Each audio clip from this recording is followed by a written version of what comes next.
Dooby dooby doo. Dooby dooby doo. Let's start this train wreck. Make sure everything is working.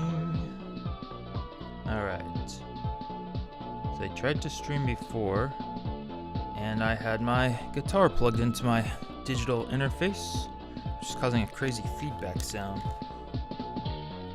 Okay, it sounds like the audio is working. Okay, cool. Alright, so I'm just gonna be working on stuff, and well, yeah, I'll just talk about some stuff I've been working on, and then work on stuff, and then talk about stuff I'm going to be working on. And so I've been kind of animating some transitions. This is actually going to be lava.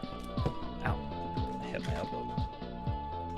Hello, what's up, Kid Pin? Let me know if the audio is working for you. And I know there's a way to set up waiting rooms on YouTube. I'll have to figure out how to do that so I can start these streams a little bit more professionally, I suppose. It's not really a big deal. Anyways, this is gonna be lava, and I started animating these little like rocks in there, and I was like, well, this kind of looks like cookie dough too, so I might just change the colors and turn it into a cookie dough loop as well. And then another transition, I was thinking about the James Bond 007 for N64, the game over screen where the blood covers the screen and then falls down. I was like, oh, that's kind of a cool transition, especially with Halloween coming up. This color might be a little bit too vibrant. I might play around with the colors a little bit. And then there's a liquid metal one in here. But yeah, I'm just been kind of working on a bunch of different stuff, trying to learn Blender, and working on like 4 different music videos this summer. Finished 2 of them, and then I'm about to start 2 other ones that are going to be a little bit more complicated. This is like a smoke transition. One of the videos was one of the videos was an abstract animation, which I actually streamed part of the process of that last time, which is like animated in sync with music. And then the other one, I actually have it over here, is kind of like a 1970s influenced, a little bit influenced by Yellow Submarine designs. And this one is for this keyboard player, Bobby Emmett, who emailed me, and he's actually the keyboard player for Jack White from the White Stripes, for Jack White's live touring band, which was pretty cool. And he just wanted like a really simple kind of lyric video, and so basically we just animated stuff happening that the lyrics are talking about, like the earth turning cold and the magic in your eyes. Just do a bunch of little eyeball stuff, and I want to do more stuff like this, like that's a little bit more simple but more narrative, where it tells the story with what's happening. So they get sucked up by a UFO, you go into space, and you can't hear the music for copyright reasons, but yeah, we made this in 1 month, which is pretty fast. But of course we reuse some assets as well. So anyways, that's a project we finished. And then what I'm working on right now is the music video for this kind of rubber hose style one that's gonna be about these robots working in this kind of robot city where everything is becoming automated, and they have to rediscover their creative spark because they're getting all depressed. And it's kind of, well, it's a little bit commentary on AI, things like that. So yeah, that's what I'm working on right now. And then also working on a rubber hose tutorial, as well as like a more detailed rubber hose animation course. So I've just designed this character that I'm gonna put into the next YouTube video. I'm focusing more heavily on tutorials on YouTube now, getting more focused with my niche. Whereas like some videos I had in the past were like sort of like self-helpy type stuff, like how to be productive, but there's so much stuff like that on YouTube, and it's all kind of just repackaging the same concepts. And I want to keep it more specifically just animation and art related. I used to do a lot of music too, but now I separated that into a different channel as well. And oh yeah, okay, so yeah, I'm just kind of roughing out some stuff, like how to draw hands and boots, and then how to do the different eyeballs for the rubber hose style. We'll have little animated segments in here. Just trying to make the tutorials a little bit more entertaining too. And yeah, like just a really quick hand tutorial if you want to know how to draw the rubber hose type hands. It's very simple, where you can just start out with a circle, and then you add a kind of mitten shape. And you'll notice with hands, the hand, for figuring out the proportions, is the fingers basically get divided by the middle point of the hand. So that's an easy way to figure out how to do the hands. And then with the fingers, you can just draw single lines to get the shapes, and then draw the little sausagey banana shapes around it. And then of course the wrist fits into the hand like a socket. And then the palm of the hand is like a little butt crack. You get a little butt cheek come out. And that's how you can draw a hand. And then boots are also very easy. You can just draw like an oval shape, and then draw a circular shape for the bulge of the boot in the front, then kind of like a smaller circle down here, and then you just draw this sort of ovally looking shape, and then connect the ankle into the boot like a socket. And then of course, for more detail with boots, you can add this sole part down here, which just wraps around. It can kind of stick out in front a little bit. And sometimes they will divide it down here with a little arcing look down here where the foot would bend. But you don't always do that. Sometimes boots are just like two kind of circles, one bigger circle, and then just a very simple line for the sole. And then you just draw this little oval, connect it in. Usually have this front part of the boot overlap a little bit like this. And then like if this was colored, you might have a little patch of shading on the, or not shading, but like a little highlight for shine on the boot like that. Yep. Animation. And then with rubber hose eyes, there's really a few main ways that you can draw eyes, but it's the Pac-Man eyes are the most popular, of course. And to draw a Pac-Man eye, well, you just can draw a vertical line and then draw the circle around it, and then from the middle point of wherever you want to put the highlight, you just draw a little pizza slice coming out, and then erase it, and then you have a rubber hose eye. A lot of the eyes too are actually kind of longer, more like this. So I draw the vertical line, then draw the oval stretching up more, and then put in the little highlight part. And that's just like a super duper easy method to get like pretty accurate looking rubber hose eyes. And sometimes of course, you know, there's like actual whites around the eyes like that.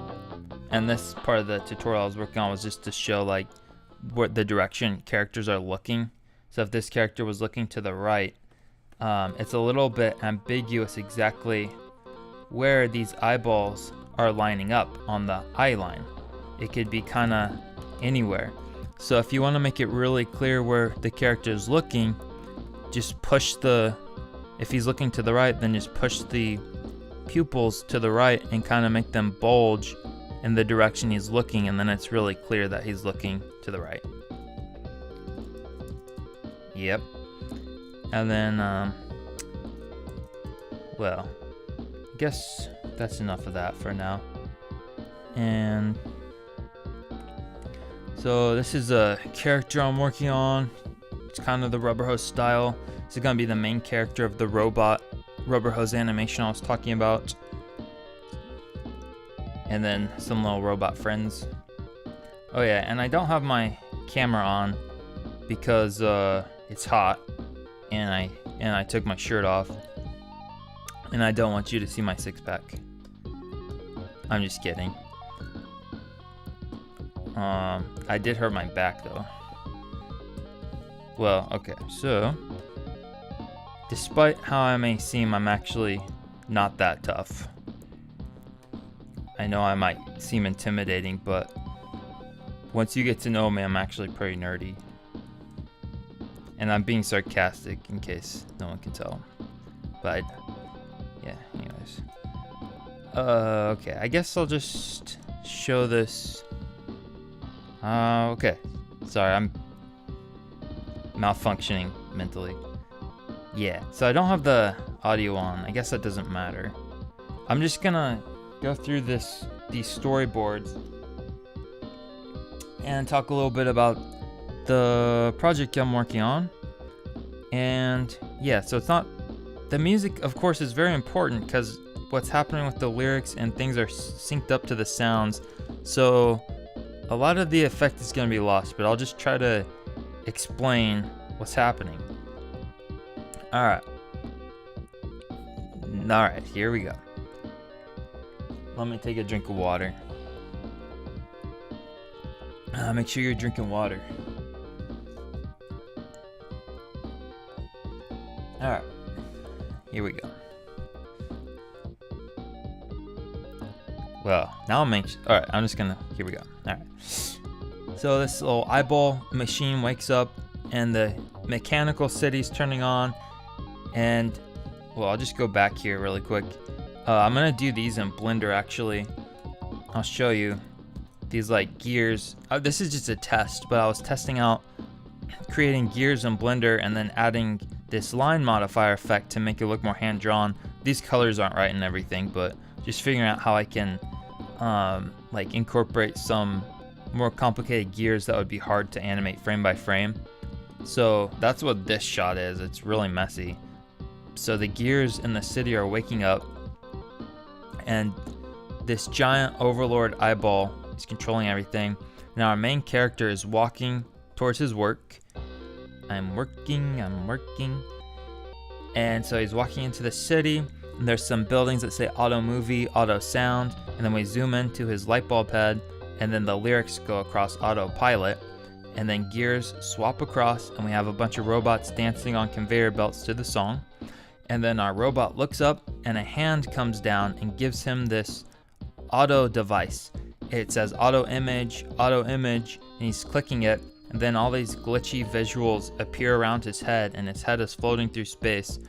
And then the scene opens up as he boards the train. And now the train is going, and it's rumbling, and then this clock pans across, and then the lyrics are going autopilot, a bunch of searchlights going around the sky, smog, and the train arrives at the Auto Robo work factory. This scene is really messy, but these robots are coming out of the train, and then this is really messy, but we'll just have a walk cycle, the robot walking into his work, and then he's at his job pushing all these levers, smoke and steam, and then the robot, the eyeball overlord up here is looking around, and they're gonna have all these gears turning around and a bunch of steam on the lower plane kind of panning across. I want this scene to have a big feeling of depth, and then all the robots are down on the lower layer down here doing their stuff. and then the eyeball is getting overcharged, looking all around, and a bunch of steam is shooting out. And then it says overheating. These robots pour H2O. And then the conveyor belt thing is this auto device is being made and being zapped and getting all this energy. Autopilot. And then our little guy's at home now after his hard day of work, and he's clicking auto song, and the device shoots out all these sick little music notes, and the character looks dejected on his bed, all bored from this auto song. But then he looks over and he sees his guitar, his neglected guitar, and he starts playing it. And now his light bulb head is turning on, and I'm gonna have him whistling here too. And he's happy now. So his creative spark has been turned on, but these robots, their light bulb heads are being pulled off and thrown into this machine guy that shoots the light bulbs out into the dump. And now the light bulbs are just in the dump. Now these AI devices are being put on top of the robot heads that are connected to auto thought. And now all the robots are being thrown into this funnel that shoots them out as ink, and the ink reforms as ones and zeros. So now they're all just a bunch of ones and zeros walking around, and our main character sees this, and now he's furious, and he runs with the guitar on his back, and he climbs up and gets on top of the eye, and he's about to pull his guitar out and totally rock out. Now the creative spark is attacking the auto eye, and the creativity is going across the different light bulbs, and the robots are waking up. Their creative spark, they're all becoming alive again. And the robot eye sees this, and the AI eye is furious. He sees the robots being creative, painting, making music, helping each other, and he hits the robot off his head. And now our main character lands on the building, and the angry eye is rising, and they look up at the angry eye, and the angry eye shoots smog at them. But our hero, he comes out of the smog and shoots a beam with his head, and it hits the eye in the eye. And now his friends join forces, and they just attack the eye, and the eye shrinks into a little seed, and the seed falls onto the ground. And now the seed is being wrapped by plants, and then it sprouts up as a flower. It's been purified, and then it hits the autopilot sign. And now our heroes have saved the day, and now the autopilot sign just says pilot, and our evil eye, because he was raised with creativity, he's grown up as a beautiful flower, and there's gonna be fireworks in the background and searchlights going around, and yeah, that's about it. So I haven't started animating any of this stuff yet, well, except for this last scene, but yeah, that's what this is. And so the animatic's done, and then well, that's what I'm working on. Yeah, so now the next thing I guess I'll just kind of think about is this character, how to make him walking. Of course, robots can be kind of more mechanical-y in their walks. A lot of walks you want them to feel a little bit not too mechanical, but since it's a robot, it's supposed to be mechanical, especially at this point in the video where he's just like truly going through the motions. So I'm just gonna try to draw one pose in here and think about how to do this.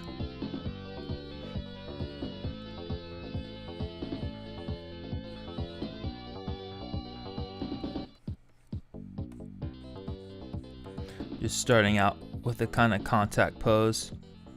I'm not really worried about the actual design yet. I'm just trying to get in the motion here.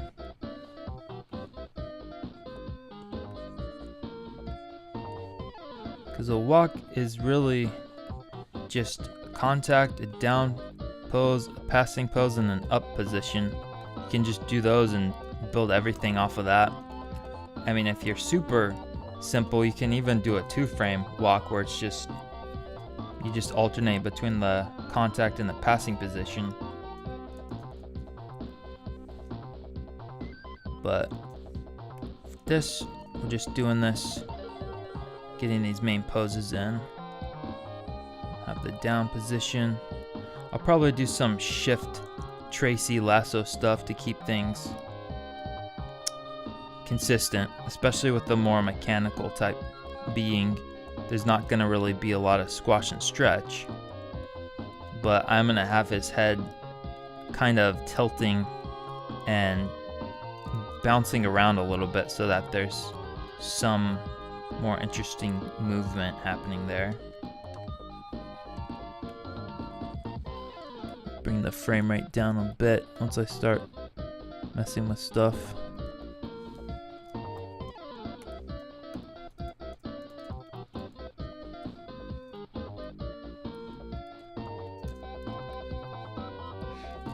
Mostly do special effectsy type stuff. So the character type animation, I don't do as much.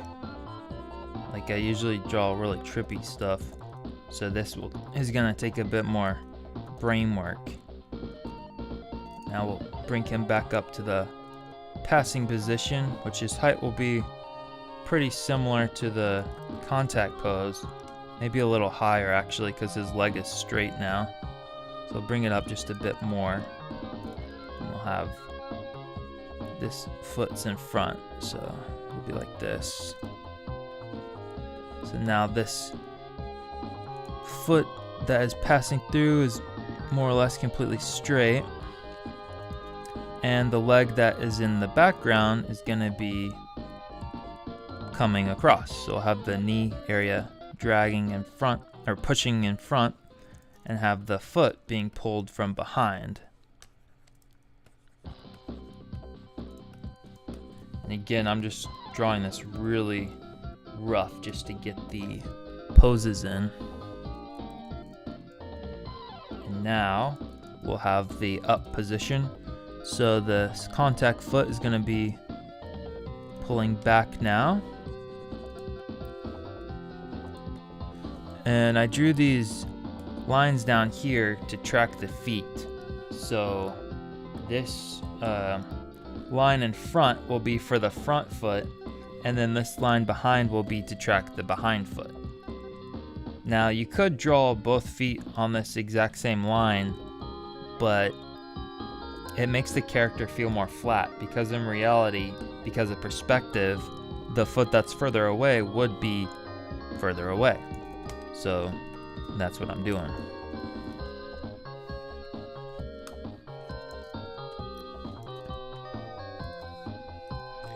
Now this, so basically I'm just gonna get these main poses in, and I can more or less reuse the poses when I do the opposite foot. I'll bring this behind leg coming up like this.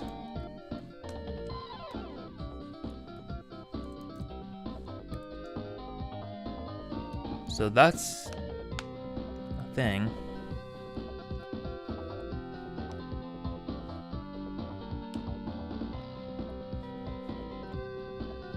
Alright, so that's kind of a vibe there.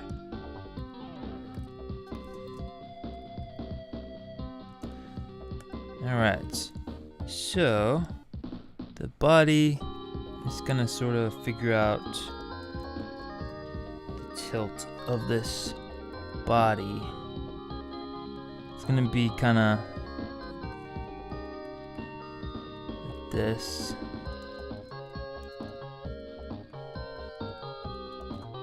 This is the belt line. I'm just figuring out how the belt would wrap around his body.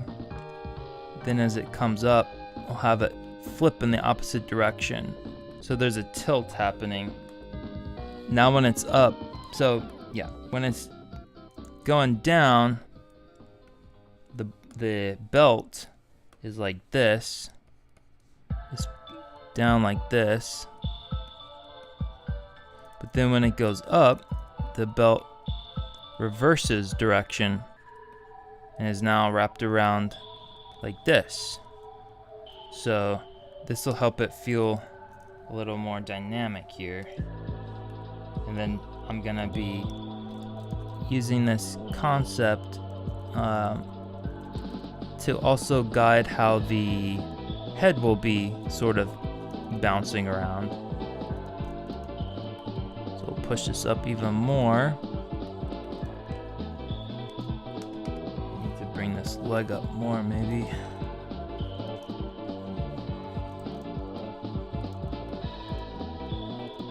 It'll be like this. This is almost like a march.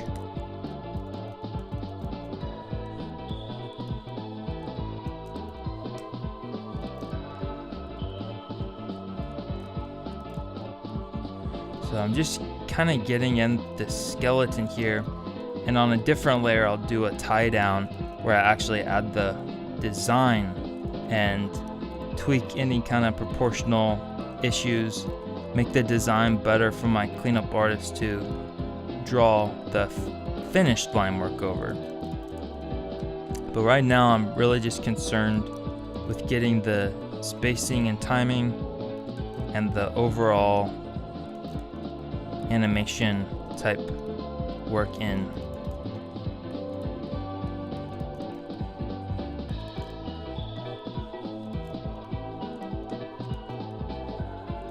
Let's see here.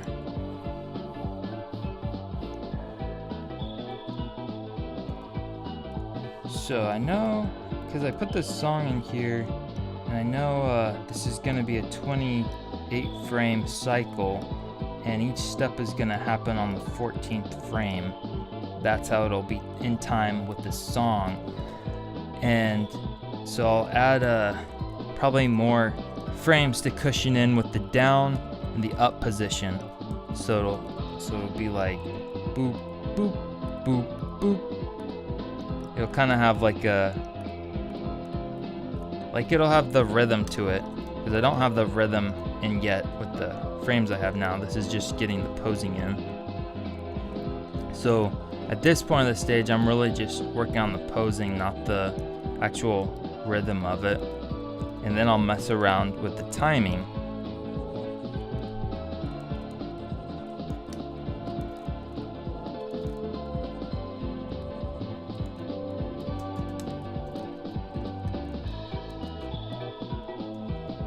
Okay. So the arms will be kind of like doing a pendulum thing. That might be more or less pretty straight. Like usually you'd have the arms bending with the walk, but I think this character's arms are literally gonna be like more or less straight on their swings.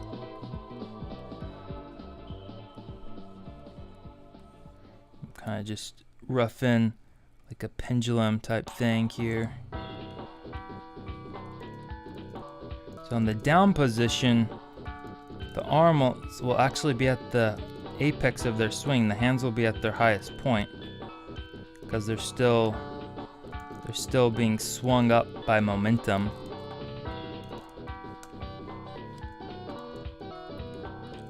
So this is the highest part of the swing.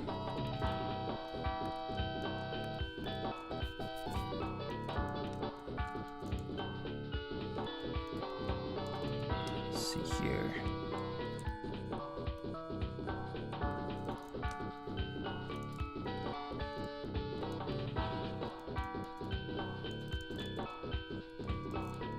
And then the shoulder will be pushing up with the up position.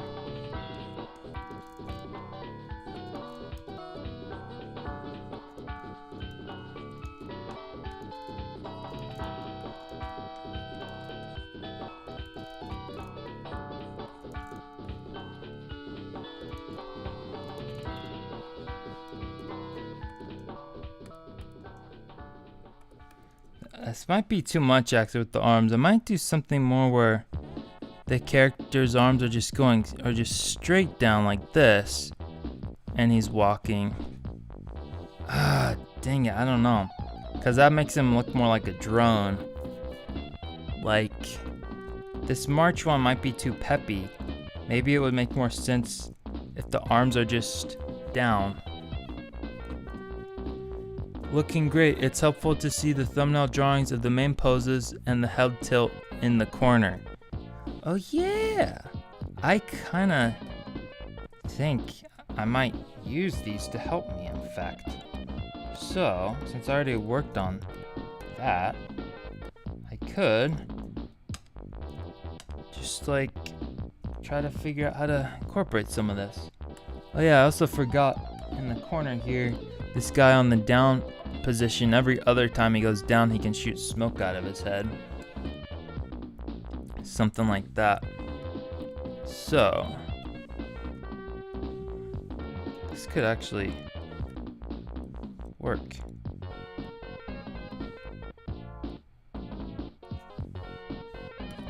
Yeah, when he comes down, the head is gonna kind of come towards us. And then when he goes up,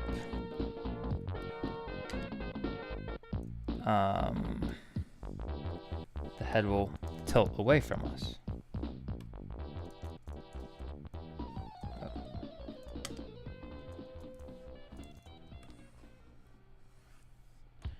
So now when he's up, let's see if I can make him tilt away.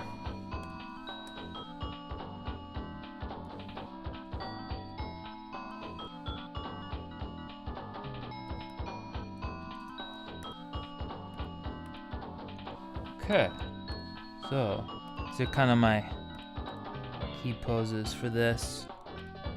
So it's okay if there's some squash and stretch too.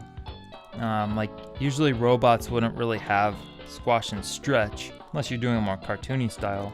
And rubber hose, of course, you would exaggerate that. I mean, this isn't a hard and fast rule, of course. Like robot characters, you'd probably want to add squash and stretch too. But if you're drawing like just a mechanical machine, then the more squash and stretch you add to it, the less machine-like it is. But with animation, it's all about exaggeration, so you can still make it feel like a machine with just adding a touch of squash and stretch.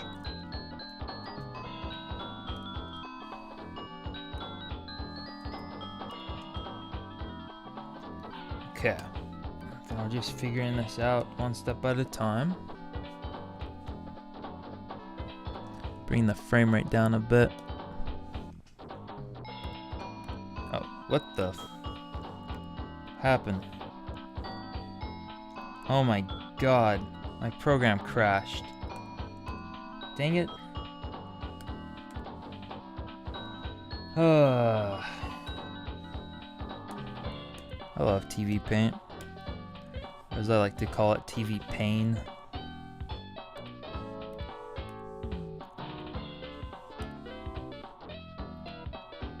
Oh my god.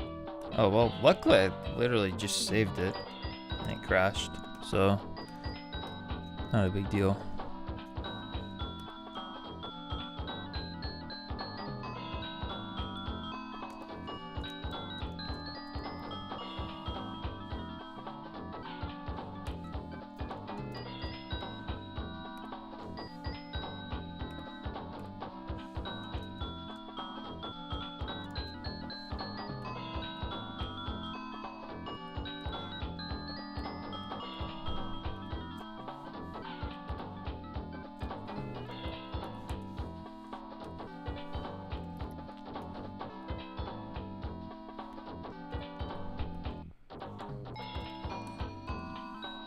Now I lost my color I was using for in-betweening.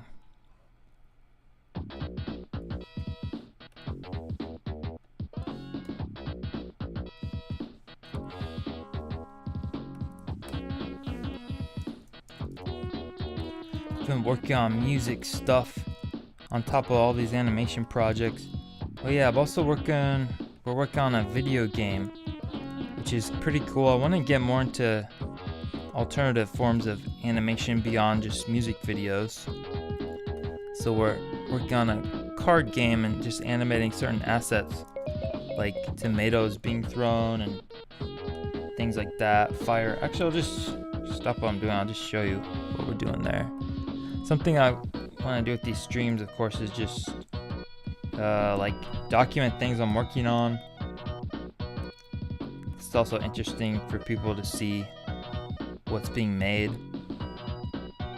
and it also is like a fossil record, a digital fossil record you can go back to and say, oh, exactly on July 2025 we were working on the curtains.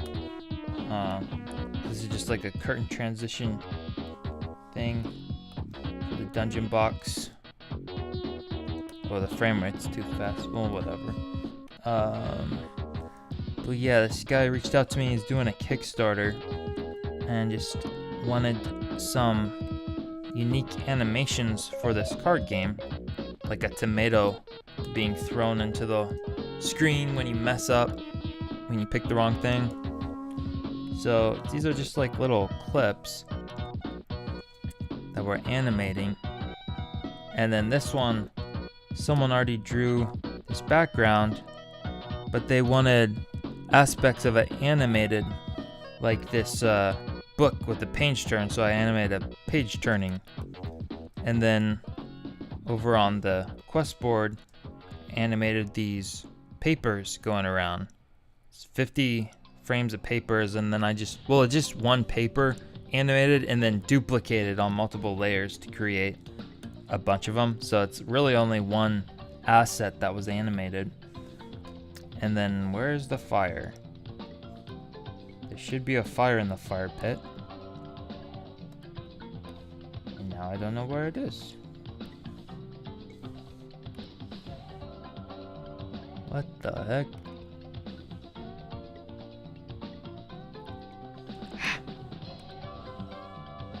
Well, this isn't right. This isn't composited, but this is just what the fire looks like.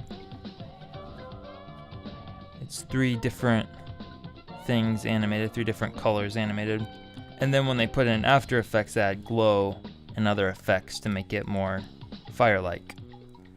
So yeah, that's what we're doing for this. And so this has been a very, very busy past few months, which is good because I was in a dry spell for a little bit. I'd much rather be overworked than underworked, especially in this economy, am I right? Okay. Boosh. Ooh, we'll have his head kind of stretch up a bit up here. Not too much, but just stretch it up a little bit more.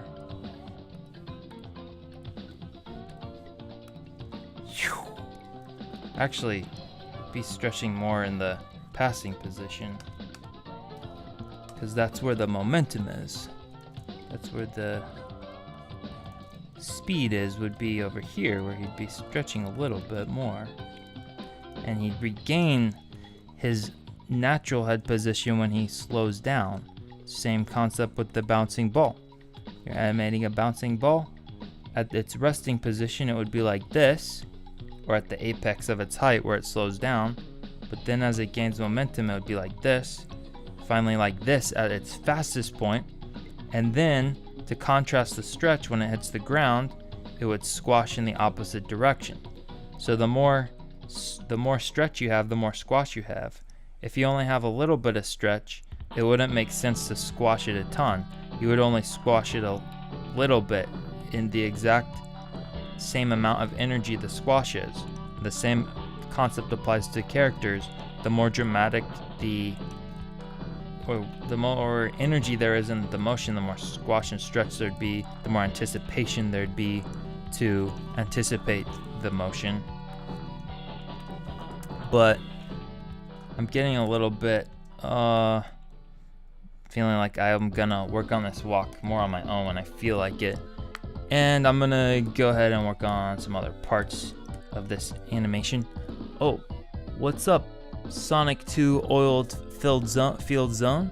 Oh wait, no, hold on. Oh, that's by I can't read my laptop so far away. Geo Carol Oh yeah, I know you. You comment. Yeah, I definitely know. Yeah. I can't hear the music, but I just have a huge Sonic playlist on because you can't go wrong with Sonic music or anything Sonic. Let's see here. Yes, I'm gonna work on the outro scene of this since I already did most of the animatic. What's up? How's it going, Mad Kim 01? I hope you get the opportunity to try Moho Pro. I'd like to see what you come up with. Well, as a matter of fact, I have tried Moho Pro. I have it down here. And I suck at it. But I can do simple squashy and stretchy type characters. Actually, I might have an example. When in Moho. When in Rome. Let's see here. Okay. Never mind. Well, whatever. I don't know. So yes, I definitely want to incorporate different programs into my workflow, like Blender. I've been learning. There's definitely stuff with Moho that would be really cool to do with the type of kind of puppet style, and even do a hybrid approach where certain parts are puppet, other parts are frame by frame, hand drawn frame by frame every frame. I've seen people do cool stuff with actual in Moho of animated textures and like 2.5D almost type stuff. So it's an awesome time to be living in terms of programs. On the one hand, of course, animation has always been difficult. The economics of animation have always been a battle. But I'm happy to be able to work from my room. And yeah. So this, I'm just gonna kind of be figuring out some breakdown positions now. So these are basically on 8s, and I'm gonna break these up into 4s. And this scene is at 24 frames a second. For my VJ loops, I usually animate at 30 frames a second on 2s, so it's effectively 15 frames a second. The reason I do that is video output for live shows is most often at 30 frames a second, sometimes 29.93, but 24 frames a second is more like for traditional film, movies. But for some reason, 30 frames is kind of just the standard for VJ loops, or even 60 frames, but it's basically divisible by 15. So if I was making things at 24 frames a second, there could be issues with playback, or certain frames would be held or skipped. Just something to keep in mind. And I find that 15 frames a second is a happy middle ground between 24 frames and 12 frames. With 12 frames a second, you have the snap, you have readable poses, and it's pretty fluid, but if the spacing gets too wide, and if the scene is happening too fast, the motion is happening too fast, then the animation will stutter and feel too choppy. So that's when you need to do animation on 1s or 24 frames a second, where everything will be even smoother. However, 24 frames a second is twice as much work. So that's an obvious drawback. But 15 frames a second is only 3 more frames than 12, but it feels somehow closer to 24 frames a second. It's smoother than 12, but a lot less work than 24 frames a second. So that's also why I really liked animating at 15 frames a second. It's the best of both worlds. You get just a little bit more fluidity for not as much more work. And right now, I'm just roughing in the main shapes. The animation, everything is just about going big first, down to small. You just get in the main points, and then you go back over on another pass and do the smaller parts, and then eventually you have your finished thing.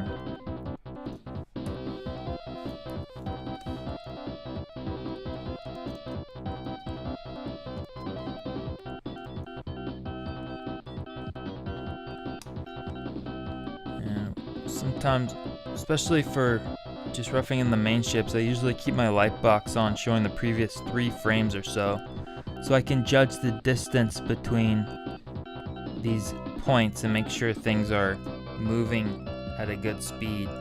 Otherwise you might get something like the distance between one edge is here, then it's too close, then it's too far away, and it gets all staccato and messed up. So there's a lot of different things to keep in mind when animating, but ultimately animation is a bunch of simple concepts stacked onto each other.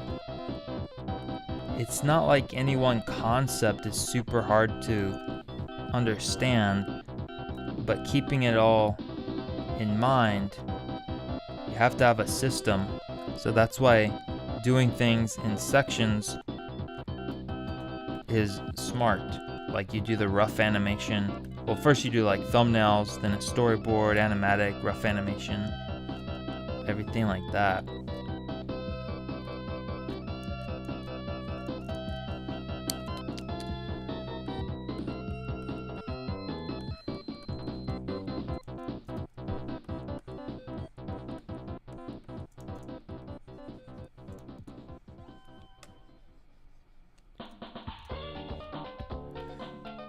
Oh, I've been watching a lot of Sonic videos. I'm trying to expand my mind with other types of content, and it's not like, I don't know, it's just comfort food. It's not even like I play the games very much. I mean, I used to a ton when I was younger, but I think it's just the idea of Sonic that I gravitate towards. It's just like instant nostalgia. And I love the character. And I do love his older games, particularly the Genesis era through Sonic Adventure 1. And of course Sonic Mania is great. But I don't really care about the modern stuff at all. Like the Boost formula games. They feel more like racing games. But I like the exploration, the momentum. I like the jank of Sonic Adventure 1. The broken spin dash, using that to access areas that are sometimes not even meant to be accessed. Here's a hot take. I think Sonic Adventure 1 holds up. I think it's better than Mario 64. I said it. If you go back and play Mario 64, a lot of the jank is more annoying, but the jank in Sonic Adventure 1 is charming, and it bumps the games up a letter grade in my opinion. Let's see here. And the soundtrack, I listen to the soundtrack very often, like probably once a week at least when I'm walking. It's one of the best video game soundtracks I've ever heard. I'm not even kidding. In fact, it's one of my favorite albums of music in general. It's extremely varied, diverse. There's jazz fusion, there's rock, there's rap in there even. There's like 70s influence. And all the drums are electronic, which I didn't know about till recently. It was made in 1998, and the sound engineering and the mixing is absolutely incredible. You have to listen to it with headphones. I don't know how they got the drums to sound so authentic and real. That was hard to do back then. You know, like electronic drums in the 90s would often sound a little bit hokey or fake or plasticky. they did an amazing job.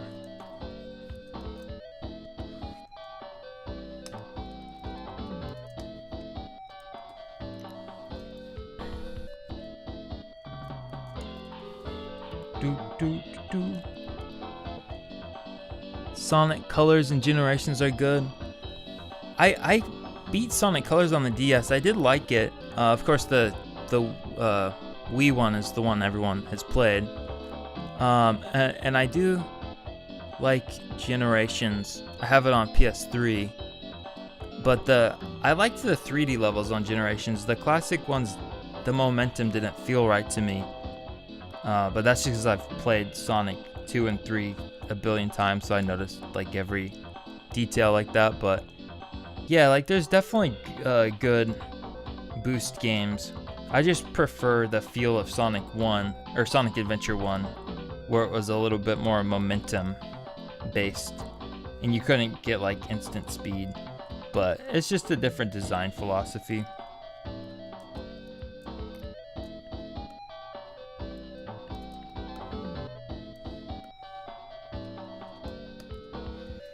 This little eyeball falling down is literally just like the bouncing ball. This comes down, boom, boom. And this is on 6s right now. Just delete every third frame.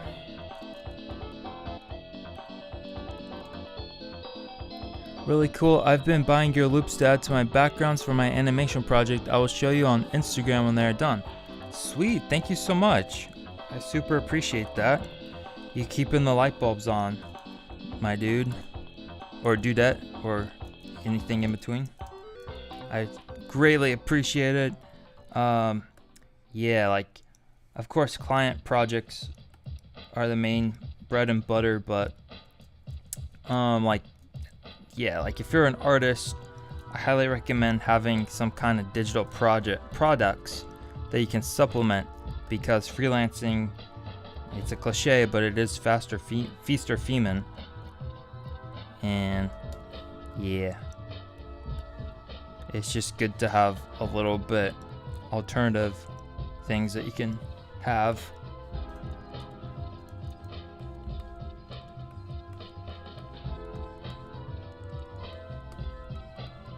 Also, like anything you can repurpose. So if you're a musician, of course you can record different little things that you can sell, like little loops, well, like music loops. I was just talking about visual loops, but yeah, like music loops. If you make things in Clip Studio Paint, you make custom brushes or any program, then you can put your custom brushes on Gumroad, promote that on Instagram or other places.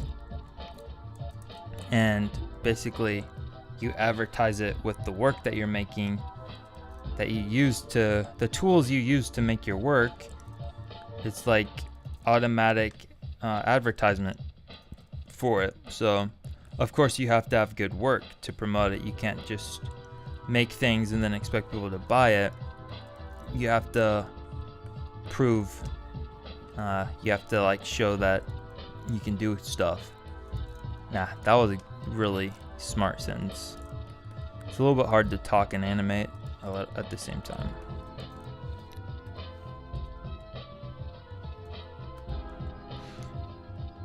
I'm super smart because I couldn't figure out how to do this streaming. And luckily there not very many people saw it earlier. I mean, not many people see my streams to begin with, but I super appreciate everyone watching and anyone watching in the future on the playback. But today when I was trying to do this streaming business, I had to delay my stream. Luckily I only streamed for not very long, but I was hearing this crazy audio feedback, this like really weird low pitched sound. So I had to stop the stream, and then I realized it was because I had my guitar plugged into my audio interface. So it was picking up this awful low distortion sound. So yeah, I've been making some music, posted a new song on my music channel. Well, it's just a demo, but it's called Loser. And I'm thinking how to do like a funny little music video for it about this guy who's a loser and he can't play guitar and he can't bake a cake and he can't skateboard. So I can animate something like that. And then I'm working on another song called Monsters, which is all about these monsters. I think it'd be cool to animate that in Blender with the line boil effect and basically have it like not even animated, but just kind of like 2 to 3 frames per monster, and just it'll be really easy. Just animate like 100 monsters with the lyrics going to the music video, and it'll just be black and white with black lines and just a white characters, and they'll just be singing about how they're monsters, and there'll be a bunch of little kind of cute cartoony ones and some weird ones. I want the vibe to be like these are monsters you would doodle in your math homework when you're daydreaming. So just like have an hour worth of demos of songs unreleased, because it's hard to focus on music when you have to survive. And was getting a little depressed just working on animation all the time, because like even though I like animation, it's extremely hard and tedious, and it takes so long to get anything done. It can feel like you're just toiling in the mud, like you're planting a seed, but when will that seed sprout? When will there be a harvest? It can take so long.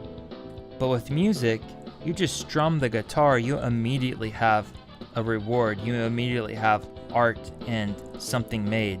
You can create a song so much faster. Of course, music can be as tedious as you want it to be. Like, there's musicians who spend years just trying to make a single song and they spend hundreds of thousands in the studio, like the Beach Boys. He worked on, I think it was God Only Knows, one of those songs. Maybe it wasn't that one. I think it was Good Vibrations, actually. He spent like $100,000 or more working on it, which was even more money back then. Just tweaking the vocal harmonies and just obsessing over every detail. But I prefer the more punk rock approach to music, where you just make it. That's at least the mentality I'm trying to move forward with music. It's like I can be like too anxious about things, but sometimes it's good to have an art form where you just kind of don't care, because you're not making it for someone, it's not for a client. Still want to do a good job for yourself, but no one can say you need to redo this or anything like that. The only person that can tell you to redo it is yourself. So it is very important to have personal projects, sometimes even in a different medium than what you are hired to do, just to give your brain a reset, and that way you don't lose your passion for creativity. Because I was getting very sad just only doing one type of thing, but this past week been focusing on music and I already wrote 2 new songs, and I've just felt just kind of almost ecstatic and excited to be making things again. So it's important to break up routines sometimes to an extent. Of course, routines can keep you grounded, especially for things that are like a marathon. Like if you're writing a book, you need a writing routine, something to keep you focused and going. People who don't have routines, who are just constantly chasing the next thing or the next spontaneous idea, they often never get anything done. They change their plans constantly. One day they want to be a astronomer, the next day they want to be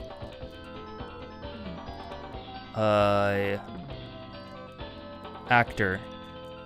But any one field, the skill ceiling of any discipline is so high it's not like something you can just decide to do. You need routines and systems to keep you disciplined and to build up the skills and to keep going even when you don't want to.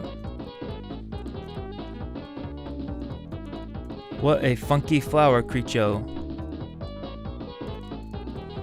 What's up, Jack Richard? Thanks for dropping by. I appreciate it. Well, thanks for the kind words, Geoff Carroll. I appreciate that. I know I've seen you on the music channel too. Well, yeah, there's new music in the works.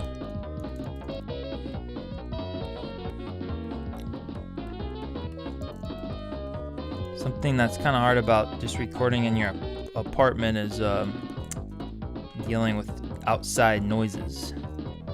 I have some neighbors that kind of like to talk with their outside voices at all times, including when they're not outside.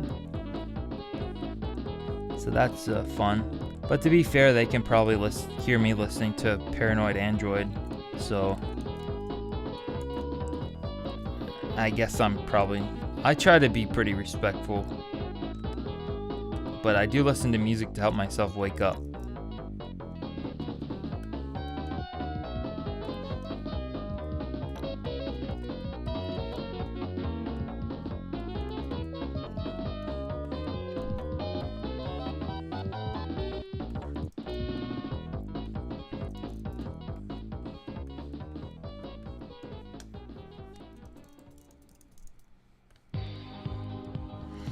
I've been watching a lot of nature documentaries. I'm trying to, like I said, expand my mind, learn about things that go beyond the Sonic the Hedgehog spectrum. And I've been watching cat documentaries, watched a bunch of Planet Earth. The more I learn about the Earth, the more I feel like I don't know anything. It's just so much to learn about. But cats are cool. Kind of want to make a cat animation. I've been toying around with this idea of doing like semi-educational type animation videos on the channel. Sort of like nature type things or animals. Maybe like sciencey stuff. Probably not history though, because history is depressing. But it's important, but also can be a little inflammatory, especially online. I don't know, it's just keeping more focused on things that will bring joy to the world, I suppose, like cats. Cats are special, and they have very small prefrontal cortexes. In fact, it's only about 3% of their brain size, which for mammals is very small, especially compared to primates. Human beings, our prefrontal cortex is about 25 to 30% of our overall brain size, and it's also extremely compact. And so a cat, so your frontal lobes, your prefrontal cortex, you probably all know about, but it has a lot to do with impulse control, executive function, basically critical thinking, basically all this stuff that makes you human. And so a cat has like hardly any prefrontal cortex, which means it has no impulse control. So it's basically like in a lucid dreaming state where it just acts out its impulses. Now cats can be trained, they can be conditioned, but they're harder to train than dogs generally. And you have to build up a lot of trust with them. They need to be motivated, usually motivated with food, and they have to think it's worthwhile, because a dog basically lives to please you, but a cat lives to please itself. And also their cerebellum is actually way more advanced or developed than a dog's, which that part of the brain has a lot to do with reflexes and balancing. So a cat's balance is far superior to a dog or a human's, which makes sense. But you couple that with the with their prefrontal cortex being so puny, and you just have like this spring, this like balloon that you blow up with air, and it just will go everywhere. They also sleep a lot. I just really like cats. I like their whole vibe. I don't know. I feel like I understand them. And also that I don't, because they're an enigma.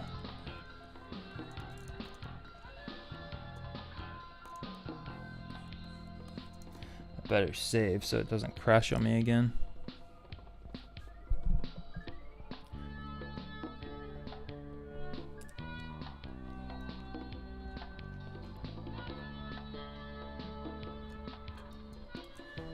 Oh, I might be having some issues here. I'm kind of just bouncing all over this thing.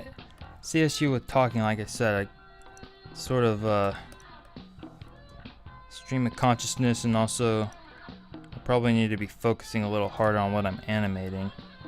But I'll just work on this ball part now, since it's easier to do automatically.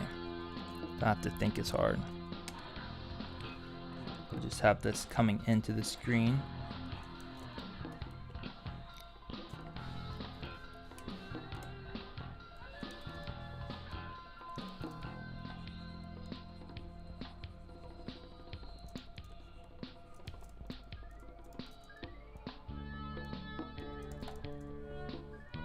Oh, something about this. This is on 3s. That's really stupid. Why am I animating this on 3s? This makes it a lot harder to do in-betweens. Dang it. Should be animating this on 2s or 4s. Gosh darn it. Because I already have this timed to the animatic, which needs to be in sync with the song. Okay. I might have put myself in a predicament. Well, I guess I'm going to be done now. I'll figure all this stuff out later. I kind of just wanted to do just a quick stream, show you what I'm working on. And yeah, I guess that's about it. Yeah, there's a rubber hose animation tutorial coming up soon. I also posted a Blender tutorial, how to animate and grease pencil. It's on the channel. There's a bunch of tutorials on the channel, and you can check out the music channel. You know, all the deals, like the video if you liked it, etc., etc. Thank you for stopping by, and I hope you have a great day. Now I'm going to take a walk. Peace out.